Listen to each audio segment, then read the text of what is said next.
All right, y'all, we have got to get into this week's episode of Love and Marriage Huntsville. But before we do that, make sure you are subscribed to the channel and you have your notifications turned on so that you are in the loop, honey.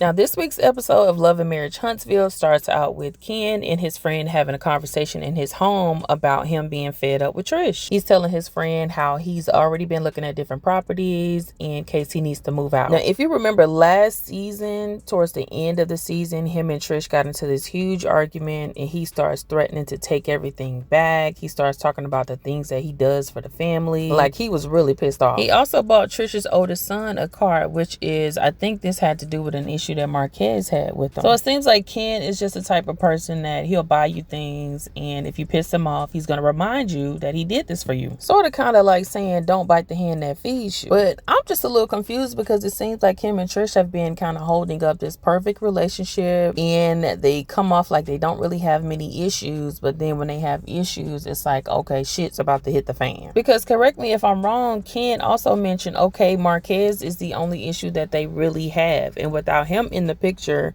they don't have no problems. So why is Marquez out of the picture for now and y'all still got issues? What it seems like is Ken been putting on the front for too long, and now that Marquez is out of the picture, he can take the mask off. Because now all of a sudden Trish has all these issues that she needs to work on, and now he's second guessing even being married to her. Well, you should have probably figured that out before you started looking for a gym to start a business with her. And now we fast forward to the conversation between Trish, her friend, and Destiny. So Trish is opening up to them about, you know, her relationship issues with Ken. And I felt in this scene, Trish was being a little bit more vulnerable and honest than she has been the entire season. You can even tell when Destiny was giving her some criticism that she was getting a little emotional. I do feel like Ken is a good man to Trish, but I feel like Trish is at a point in life where she needs to do some healing before she can be able to receive anything from any man properly. And her friend is trying to tell her that, but Trish is like, you know, she's kind of stubborn, kind of hard-headed. So she still got some anger issues and things that she needs to work through before she can even receive the message. But I do appreciate Trish for giving us a little bit more than just the runaround. But I feel like the deeper we go into Trish and Ken's relationship, the more mess we're going to find out, because I feel like they're not telling us everything at this point. But we gonna see. Now, I don't know why Martell and Marceau decided to have this sit down, but somebody thought it was going to be a good idea. And by somebody, I think it was Maurice. You know, Maurice has high hopes for this group being together, and Marceau is just not with it. Marceau is just sick of Martell's mess. He's sick of going back and forth with him. He's tired of him apologizing and then going back online, going back on his word, sitting down with bloggers, talking mess about each other. It's just childish. At the end of the day, y'all shouldn't be out here exposing each other's dark secrets. If you're going to be friends, you need to be able to trust each other, and I don't think Marceau trusts Martell anymore. I truthfully think this is the end of the road for them, and Marceau is just kind of like, yeah, you can beg and plead all you want, but I'm done. I don't care. I enjoy you not liking me. It's funny because I didn't even expect Marceau to be on this type of time. I thought they was going to come together, squash it. They wasn't going to be cool,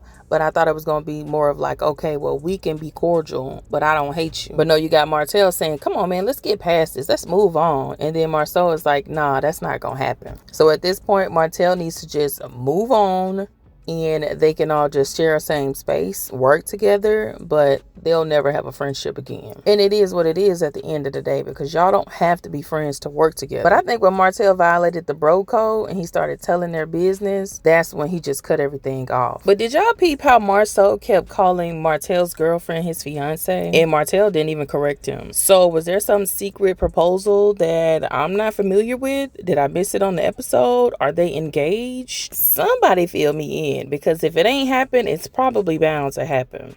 Well, thank you guys so much for watching. Let's chop it up down in the comments. Let me know what y'all think.